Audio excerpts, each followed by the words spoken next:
Ya lo he dado aquí, ¿verdad? Vale. Les quiero compartir un tema que le puse así como título: Invirtiendo patrones.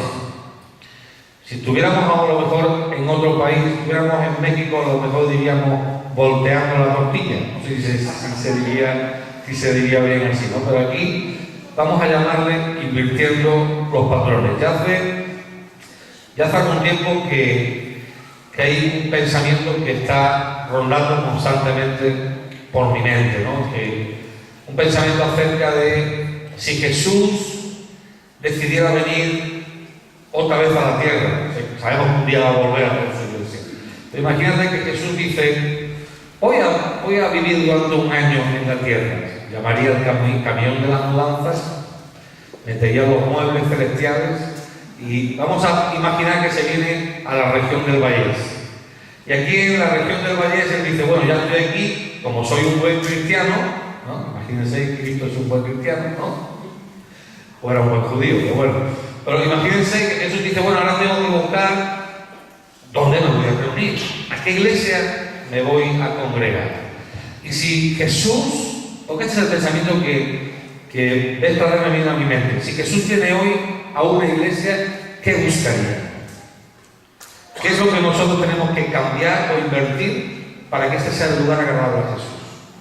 ¿Buscaría Jesús la iglesia? Para Jesús sería la que quizás tenga el mejor grupo de alabanza o la mejor adoración.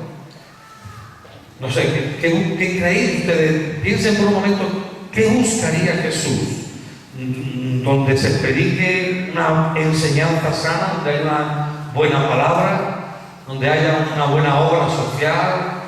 Si yo como cristiano me tengo que mudar a otro sitio y junto con mi familia nos vamos a otro lugar y tengo que preguntarme dónde me voy a congregar, pues por ejemplo yo buscaría una iglesia dinámica, yo con un buen grupo de alabanza, una buena adoración, un buen expositor de la palabra, o personas que tengan una sana doctrina, una iglesia que sea activa en el grupo de jóvenes para mi hijo, o si tuviera niños pequeños buscaría una congregación que tuviera una buena escuela dominical. No sé, nosotros posiblemente buscaríamos eso. Es más, muchos a lo mejor no miraríamos tanto eso, sino diríamos: a ver dónde me siento bien.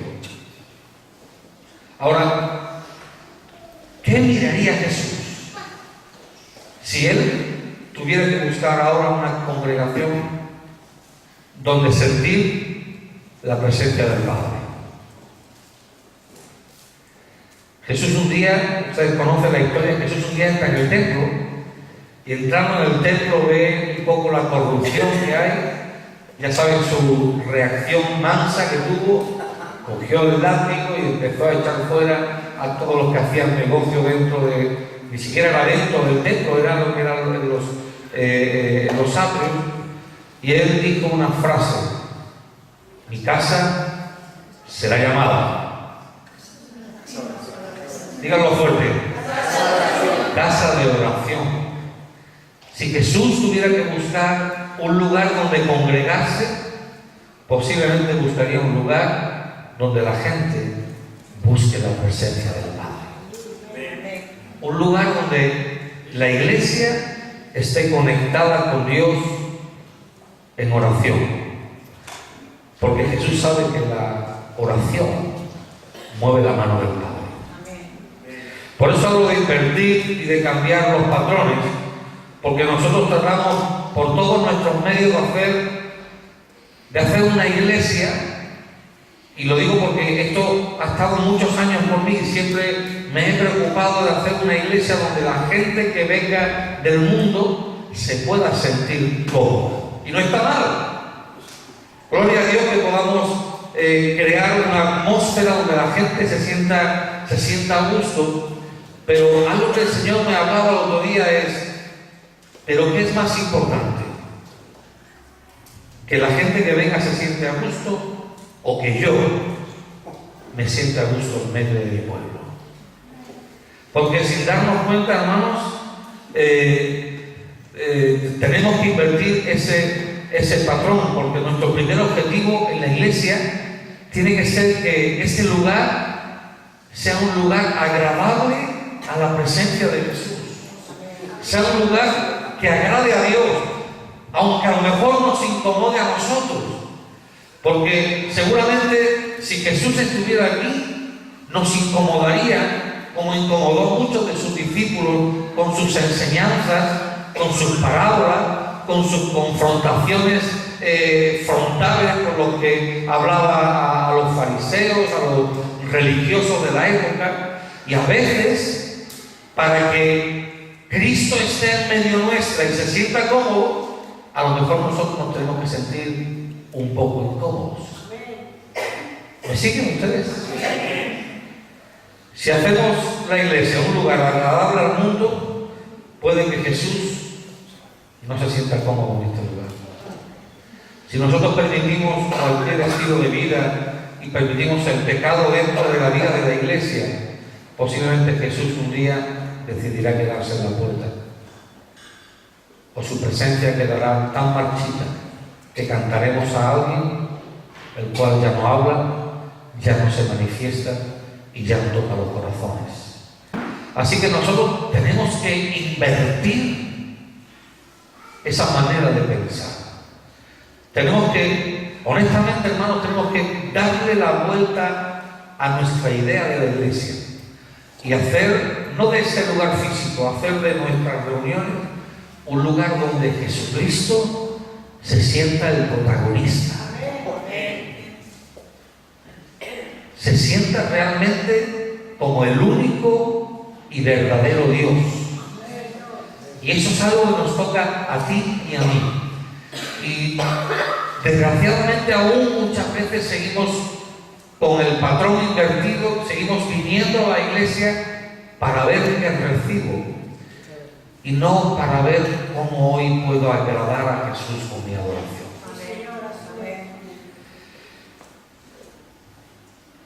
Si nosotros no dejamos que este sea un lugar agradable para Jesús, ¿sabes qué va a pasar? Que la iglesia habrá fracasado. Habrá perdido toda la capacidad de ser la voz profética al mundo, habrá perdido todo el potencial de ser sal y luz en medio de las tinieblas, porque Satanás es muy astuto. Miren, solamente tienes que salir a la calle y preguntar a la gente de afuera: ¿tú qué opinas acerca de la iglesia? Y vas a ver cómo Satanás ha hecho muy bien el trabajo de distorsionar la imagen y el mensaje que la iglesia tiene. ¿Están de acuerdo conmigo? Esto es una realidad. Nosotros vivimos en un país donde la iglesia es duramente criticada por los ciudadanos. Y critican severamente a la Iglesia Católica, sus razones tendrán, no lo vamos a hablar aquí, pero por causa de ese testimonio distorsionado, cuando nosotros queremos hablar de Jesús, automáticamente nos meten a todos en el mismo paquete, ¿verdad? Y nos damos cuenta que cuando queremos hablar de la iglesia, ni podemos pronunciar esa palabra porque esa palabra ya está mal entendida, daña y te rechazan el mensaje porque la imagen está dañada. Y sabes, lo único que puede hacer volver ese patrón, invertir ese patrón, cambiar esa imagen, es la oración. Cuando tú y yo empezamos a orar, Dios empieza a cambiar las mentes y los corazones de todos. Hace poco escuchaba un comentario de un rabino judío acerca de la oración. Me llamó mucho la atención. Él decía que muchas veces uno intenta escalar alturas en la oración y acercarse más a Dios para orar y pedir que otros cambien, cuando en realidad lo que quiere hacer Dios es elevarnos a las alturas para cambiarnos a nosotros. Y muchas veces nosotros, ya vamos a ver luego, con la oración queremos cambiar a los demás, y Dios nos está diciendo a gritos: tú tienes que cambiar. la imagen y el mensaje que yo he puesto en la iglesia. Miren, vamos a ver un poquito qué dice Jesús acerca de la oración. Yo creo que esto nos podría llevar meses, años, porque hay tanto que habló Jesús acerca de la oración. Pero yo quiero hablar acerca de 3 textos en el Evangelio de Juan y 3 textos en el Evangelio de Mateo. Si me acompañan, por favor, Juan capítulo 14, del 12 al 14.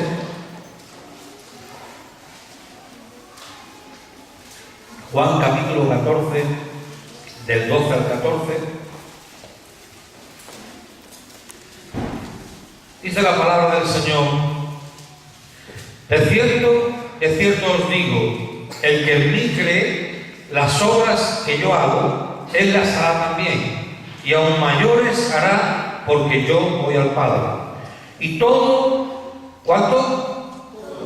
Todo, y todo lo que pidiereis al Padre en mi nombre, lo haré, para que el Padre sea glorificado en el Hijo. Si algo pidiereis en mi nombre, ¿qué hará Jesús? Lo haré. Yo lo haré. Vengan conmigo, Juan, capítulo 15, versículo 16. Jesús está dando una imagen acerca de la vid verdadera, y Él dice: no me elegisteis vosotros a mí, sino que yo os elegí a vosotros y os he puesto para que vayáis y llevéis fruto y vuestro fruto permanezca, para que alguna cosa que pidiereis, todo, ¿verdad? Para que todo lo que pidiereis al Padre en mi nombre, Él os lo dé. Todo. Juan capítulo 16, versículo 23 y 24. En aquel día no me preguntaréis nada. De cierto os digo que todo cuanto pidiereis al Padre en mi nombre, os lo dará. Hasta ahora nada habéis pedido en mi nombre, pedid y recibiréis, para que vuestro gozo sea cumplido. No sé si se han dado cuenta que Juan, intencionalmente, el evangelista, recoge 3 momentos en los cuales Jesús repite las mismas cosas acerca de la oración. Y si no fuera así, Él no lo hubiera dicho. Y en los 3 textos Él remarca el todo lo que pidierais al Padre en mi nombre, en el nombre de Jesús, Él lo hará. Interesante, ¿verdad? ¿Por qué será que Él quiere recalcar en los discípulos todo? ¿Sabes? En el cielo hay todo un mundo de recursos, de herramientas, de provisión, de armas preparadas para, primero, los que creen en su nombre, segundo, los que piden en su nombre. Así que Jesús le dice a sus discípulos: chicos, en el cielo los recursos son ilimitados. Pídeme todo lo que quieras. Todo lo que quieras. Luego vamos a ver un poquito cómo oramos. Pero Jesús le está diciendo a sus discípulos, hombres que lo han dejado todo, interesante, lo han dejado todo para seguirle a Él. Yo creo que Jesús solamente le puede decir: pídeme todo lo que quieras a aquellos que primeramente han sido capaces de dejarlo todo por Él. Para mí esto es un punto muy importante. Yo no creo que todo el mundo pueda ir a Cristo y pedirle todo lo que quiera y el Padre se lo va a dar todo. Pero sí creo que uno que lo ha dejado todo por su nombre, tiene el derecho de pedirle todo a Jesús o al Padre en el nombre de Jesús. Esto ha sido revelación del momento, hermano. Todo lo que pidierais en mi nombre. Lo único que necesitaban los discípulos es aprender a orar en su nombre. Y luego vamos a hablar cómo oramos, cómo podemos orar en su nombre para recibirlo todo. Vamos a ver el Evangelio de Mateo, porque el Evangelio de Mateo usa 3 diferentes textos también de los cuales Jesús habla a sus discípulos acerca de la oración. El primero está en Mateo capítulo 16, versículo 18 y 19. Mateo capítulo 16, versículo 18 y 19. Mira lo que dice la palabra de Dios. Y yo también te digo que tú eres Pedro, y sobre esta roca edificaré mi iglesia, y las puertas del Hades no prevalecerán contra ella. Y a ti, a Pedro, te daré las llaves del reino de los cielos. Y todo lo que atares en la tierra será atado en los cielos, y todo lo que desatares en la tierra será desatado en los cielos. Esto lo hemos leído posiblemente cientos de veces, pero tenemos que recalcarlo. Jesús le está hablando exclusivamente a Pedro. Pedro, a ti te doy las llaves. A ti te doy las llaves. Capítulo 18, versículo 18. Porque a veces cuando Dios le dice a alguien algo, luego los otros hermanos se ponen envidiosos y le dicen, Señor, ¿y a mí por qué no? Bueno, un poquito más adelante Jesús habla la misma palabra, pero se la dice a la iglesia. Ya no se lo está diciendo a un discípulo en particular, se lo está diciendo a todos. Y está diciendo, de cierto os digo, ya no es te digo, ahora es os digo a vosotros, que todo lo que hacéis en la tierra será atado en el cielo, y todo lo que desatéis en la tierra será desatado en el cielo. Y vemos como aquí Jesús está hablando, ¿a quién? A la iglesia. No es a Pedro, es a la iglesia en su conjunto. Hermanos, todo lo que hacemos en la tierra va a ser atado en los cielos, y todo lo que desatamos en los cielos va a ser desatado en la tierra. ¿Creemos esto? Porque esto es algo muy poderoso. Esto es algo poderosísimo, hermanos. Y en principio le está hablando a Pedro. ¿Y qué le dice a Pedro? A ti te doy las llaves. ¿Qué llaves? Las llaves del reino. ¿Cuáles son esas llaves del reino? La oración. La llave que abre o cierra, la llave que ata o desata es la oración. Y la llave que Satanás va a usar siempre contra tu vida, como iglesia y como individuo, es el desánimo para que no ores. Te va a desanimar a través de un hermano, te va a desanimar a través de un líder, te va a desanimar a través de las circunstancias, te va a desanimar en el trabajo, va a intentar desanimarte, va a intentar ponerte todas las trabas que tenga posible delante para que tú no uses tu autoridad. De hecho, me llama la atención, porque en Juan, Jesús está apelando a creer. En Mateo, ¿no? Vengan conmigo, Mateo capítulo 18, versículos 19 y 20.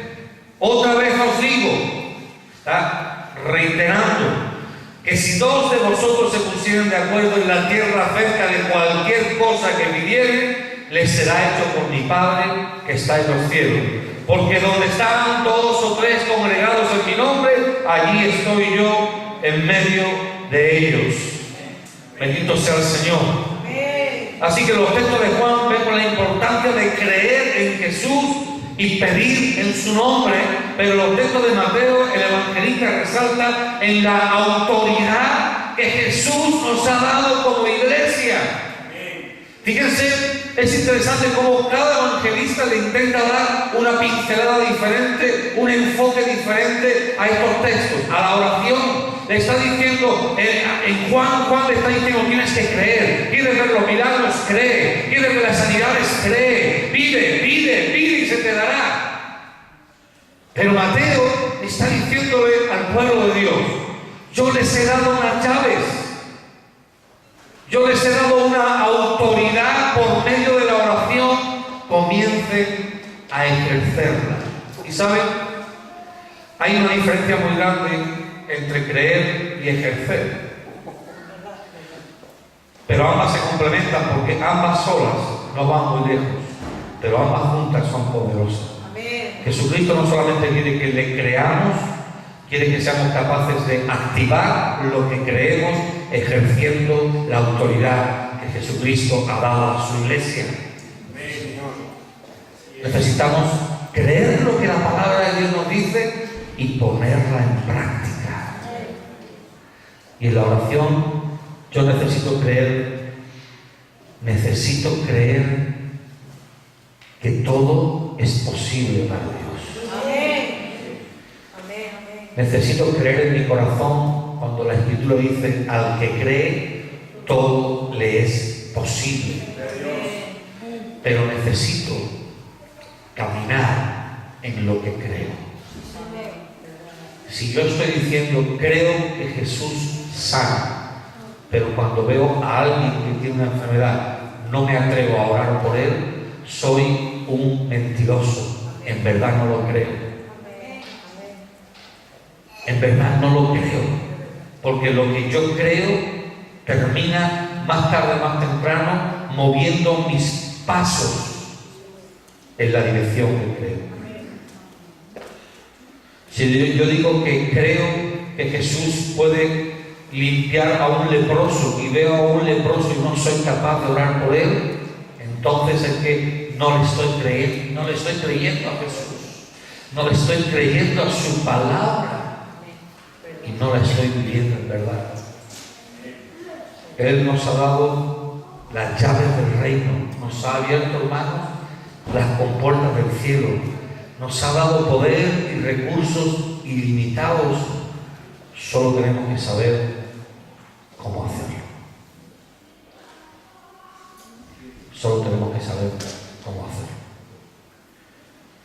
¿Cómo yo puedo, esos 6 textos bíblicos que hemos leído, cómo los puedo poner todos, englosarlos y ponerlos en práctica?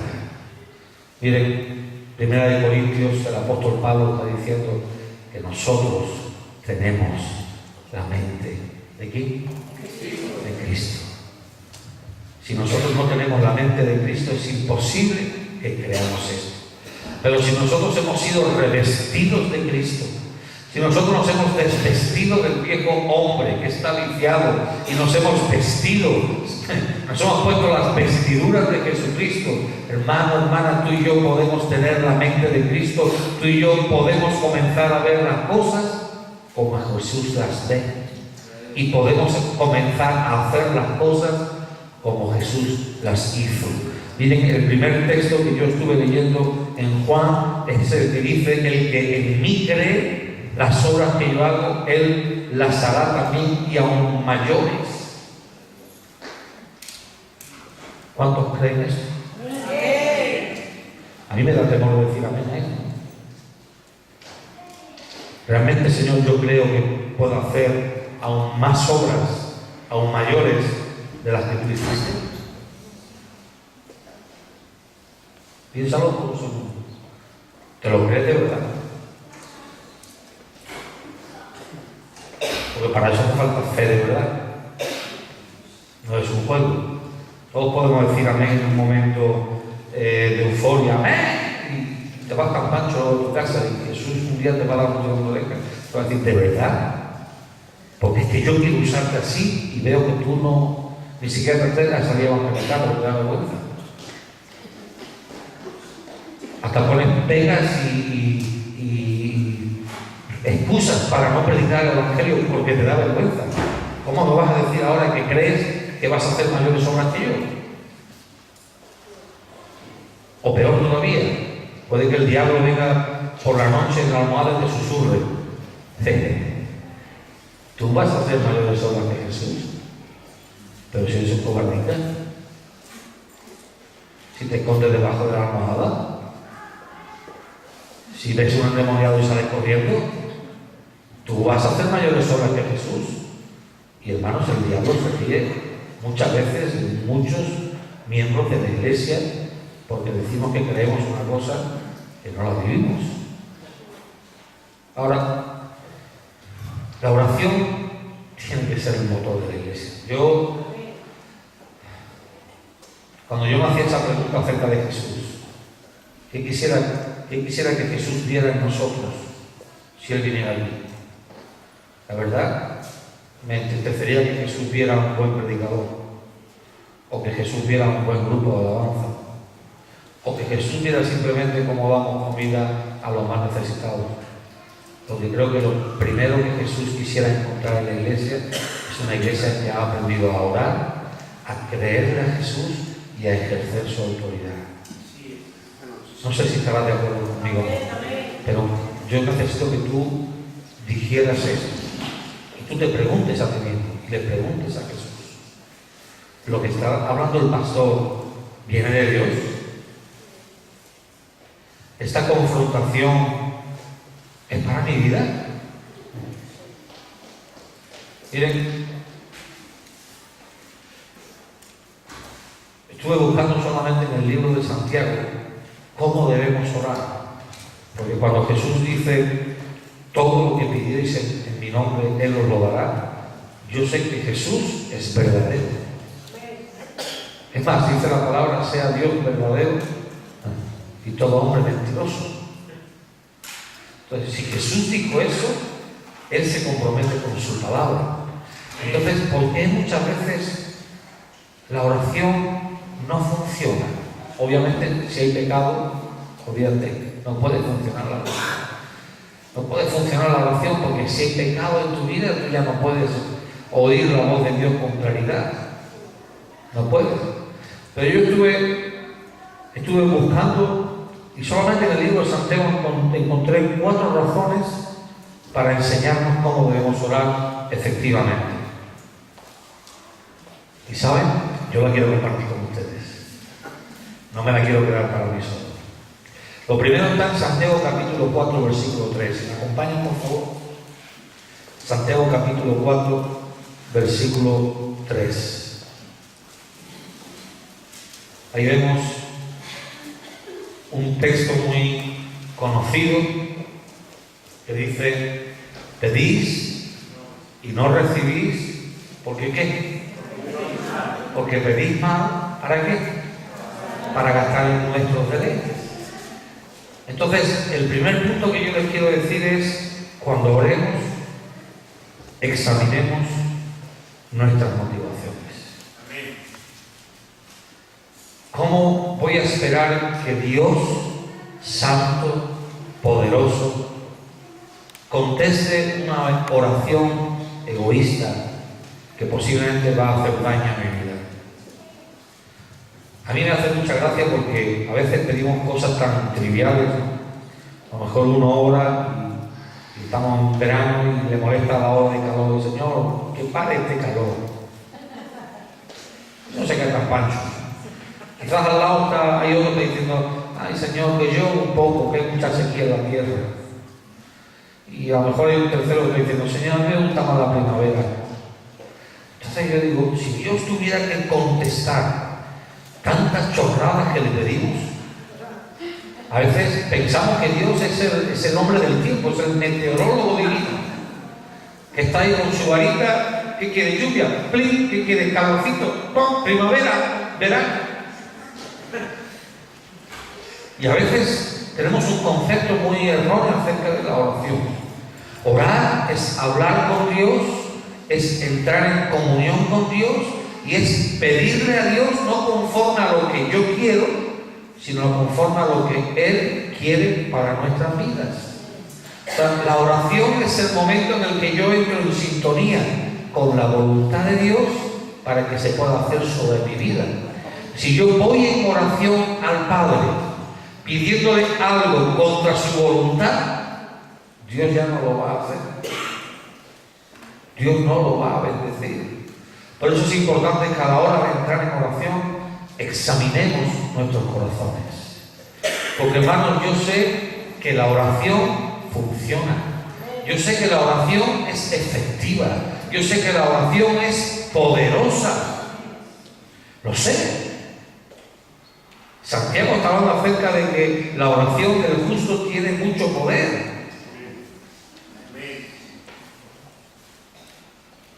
Cuando nosotros empezamos, yo recuerdo las oraciones que hacíamos en la primera iglesia y con los años Dios fue contestando cada una de ellas. Y sé que en estos años Dios va a seguir contestando muchas más que les hemos estado haciendo. La oración funciona. Y si Jesús dice todo lo que pidierais al Padre en mi nombre, es porque nosotros quizás estamos pidiendo fuera del todo de Dios. Porque el todo de Dios se confina a su perfecta voluntad. Examinemos nuestros corazones. ¿Por qué estoy pidiendo? ¿O por qué estoy orando? ¿Estoy buscando mi propio beneficio o estoy buscando el beneficio del reino? Examinémonos, porque muchas veces oramos muy egoístamente. Segunda razón de cómo debemos orar, Santiago capítulo 1, versículos 5 y 6. Venga un poquito más para atrás. Santiago capítulo 1, versículos 5 y 6. Dice: si alguno de vosotros tiene falta de sabiduría, pídala a Dios, el cual da a todos abundantemente sin reproche, y le será dada, pero pida con fe, no dudando nada, porque el que duda es semejante a la onda del mar, que es arrastrada por el viento y echada de una parte a otra. Hermanos, necesitamos pedir creyendo lo que pedimos. Necesitamos pedir con fe. Si no tenemos fe, necesitamos ser honestos delante de Dios. Tenemos que ser como este hombre que se puso delante de Jesús y Jesús le dijo: ¿crees que puedo sanar a tu hijo? Y él dijo: creo. Ayúdame a creer. Sana mi incredulidad. En otra ocasión otro hombre le dijo: Señor, auméntame la fe. A lo mejor en esta noche deberíamos pedir al Señor: Señor, auméntame la fe. Porque yo quiero salir de aquí esta noche creyéndote. Pero quiero salir además estando dispuesto mañana y pasado a poder ejercer lo que creo. Pero mira cómo pide, porque a veces si le pides a Dios: Señor, dame más fe, te puedo garantizar que te va a poner pruebas suficientes para que tú puedas desarrollar tu fe. Te va a poner circunstancias para que tú puedas aumentar tu fe. Pero luego no te quejes. Le estás pidiendo al Señor: Señor, dame más fe, ¿no? Hermano, para mí la palabra clave en este tiempo que Dios me está hablando por encima de todas las cosas es: cree, porque al que cree todo le es posible. Y es una palabra que constantemente está en mi mente. Tienes que creer, tienes que creerme. Tercero, Santiago capítulo 5, versículo 16. Santiago capítulo 5, versículo 16. Dice: confesaos vuestras ofensas unos a otros y orad unos por otros para que seáis sanados. Y aquí yo diría: orar con sencillez. Miren, si a veces fuéramos capaces de entender lo sencillo que puede ser traer una sanidad cuando nosotros confesamos nuestras ofensas, cuando nosotros oramos los unos por los otros, cuando nosotros pedimos disculpas, pedimos perdón por nuestros actos, confesándolos: perdona, hice esto, estaba mal, perdóname. Si supiéramos la sanidad que trae eso, a veces pensamos que tiene que venir el gran apóstol o el gran evangelista a hacer una sanidad y ¿sabes? Dios está hablando a la iglesia. Oremos los unos por los otros. Confesémonos nuestras ofensas los unos a los otros, dice la palabra de Dios, para que seamos sanados. Y sabes, hay que hacerlo con sencillez, no hay que saltar, brincar, no hay que estar soplando o haciendo muchos aspavientos, simplemente orar por sanidad y creer. Y por último, Santiago 5:17. Este es el texto que más me llamaba la atención de todo. Dice: Elías era hombre sujeto a pasiones semejantes a las nuestras, y oró. ¿Cómo oró? Fervientemente. ¿Cómo lo pone vos aquí? Rogó con oración, que aquí se comió el ferviente. La Reina Valera del 60 dice, y oró fervientemente para que no lloviese, y no llovió sobre la tierra por 3 años. Esto me encantó de Elías. Aunque oró, aunque pueda uno orar con sencillez, hermano, déjame decirte que la oración no tiene por qué ser un momento monótono o aburrido. La oración debe ser un momento ferviente. Y sabes, yo buscaba la palabra ferviente en el diccionario de la Real Academia Española de la Lengua y pone ferviente que hierve, que tiene hervor activo y eficaz. ¿Tú te imaginas orar al lado de una persona que hierve? Es más, ¿te imaginas meter tu manita en una olla hirviendo? ¿Verdad que no? Te achicharrarías, te quemarías. Dios está buscando hombres y mujeres que sean fervientes en espíritu, que no hagan una oración por compromiso o por cumplir delante de Dios, sino que la oración sea del corazón de Dios directo. Hombres fervorosos. La palabra habla en el libro de los Hechos de Apolos, que era un hombre de espíritu ferviente a la hora de predicar el Evangelio. Y estaba equivocado. Lo tuvieron que tomar Aquila y Priscila y encaminarlo un poquito mejor en el mensaje del reino de Dios, porque estaba un poco confundido, pero tenía tanto fervor en su espíritu que los judíos no podían contender su enseñanza. Y nosotros necesitamos pedir a Dios, Señor, dame un espíritu ferviente. Dame un espíritu ferviente. ¿Sabéis que la gente de afuera necesita ver hombres y mujeres encendidos en la presencia de Dios? Hay muchos que están encendidos en murmuraciones, hay muchos que están encendidos en críticas, hay muchos que están encendidos en quejas. Pero Dios lo que necesita es hombres y mujeres encendidos en el Espíritu de Dios. Hombres que oran fervientemente, pero no que oran aquí el domingo, que oran el lunes y el martes y el miércoles, que oran en la presencia de Dios, con un corazón hirviendo. ¿Sabéis? La oración ferviente es fuego de Dios a las ligaduras del diablo. La oración ferviente es fuego que cae del cielo y quema los altares de los dioses paganos. Si me acompaña César, por favor. Nosotros necesitamos entender que Dios está buscando hombres y mujeres apasionados, hombres y mujeres que oran, que son capaces de invertir el patrón. ¿Sabéis?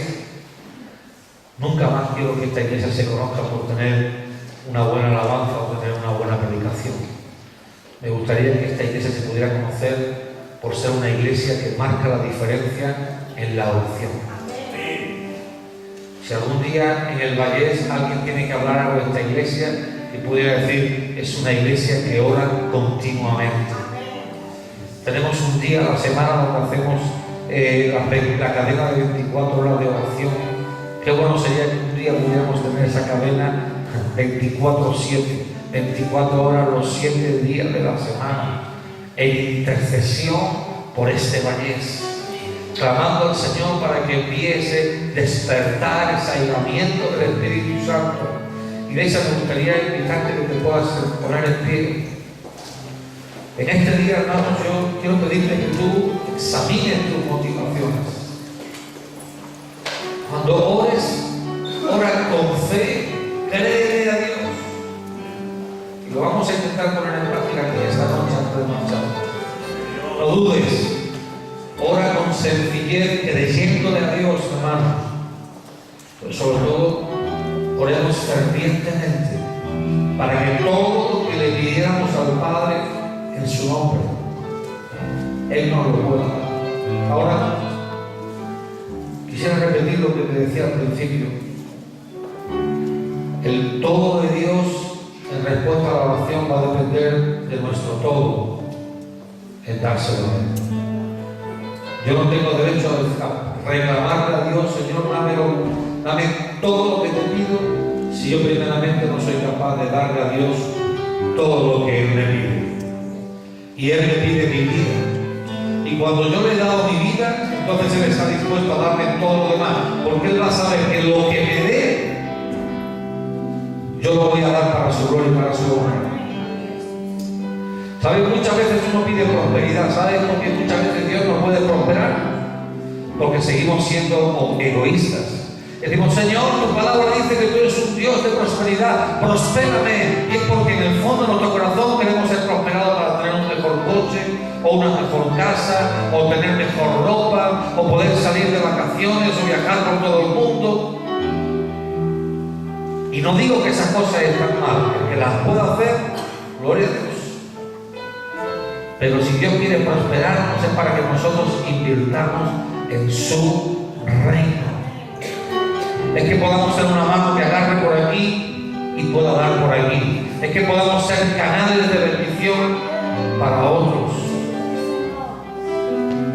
Iglesia, invirtamos los patrones de pensamiento de incredulidad, cambiémoslo por patrones de pensamiento de fe. Invirtamos los patrones de apatía y de desánimo orando fervientemente. Invirtamos los patrones de la carne orando en el Espíritu. En esta noche a mí me gustaría que hiciéramos una cosa. Me gustaría que pudiéramos cerrar nuestros ojos por un momento. Cierra tus ojos, por favor, por un momento. Y vamos a orar. Vamos a poner en práctica. Vamos a examinar nuestros corazones. Y vamos a pedirle, Señor, tú en esta noche, ¿por qué cosa quisiera que yo orara? ¿Qué hay en tu corazón en esta noche? Vamos a dejar un tiempo para que el Espíritu Santo pueda hablar a cada uno. ¿Qué hay en tu corazón? ¿Qué hay en tu corazón, Señor? ¿Qué tú quieres que yo ore en esta noche? Pongámonos de acuerdo. Pongámonos de acuerdo con el Espíritu Santo. Porque el Espíritu Santo te va a revelar lo que el Padre quiere que tú intercedas en esta noche. Y si lo que tú oyes o sientes en tu corazón es cosa del Padre, déjame decirte lo que dice la palabra de Dios. Todo lo que pidiereis al Padre en el nombre de Jesús, te será hecho. Todo. Todo. Pero vamos a pedir conforme a la voluntad de Dios. Habla en esta noche a tu iglesia, Señor. A lo mejor el Señor te va a decir, quiero que mañana vayas a fulanito y ores por él en el nombre de Jesús para que sea sanado. A lo mejor el Espíritu Santo te va a decir, quiero que ores en esta noche porque mañana o pasado vas a visitar a fulanito y le vas a hablar de mí. No sé lo que el Señor pueda poner en cada corazón.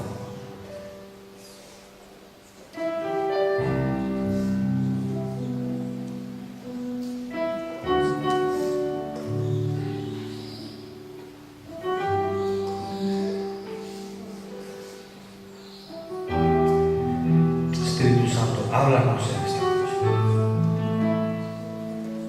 Háblanos en esta noche. ¿Qué tú quieres que te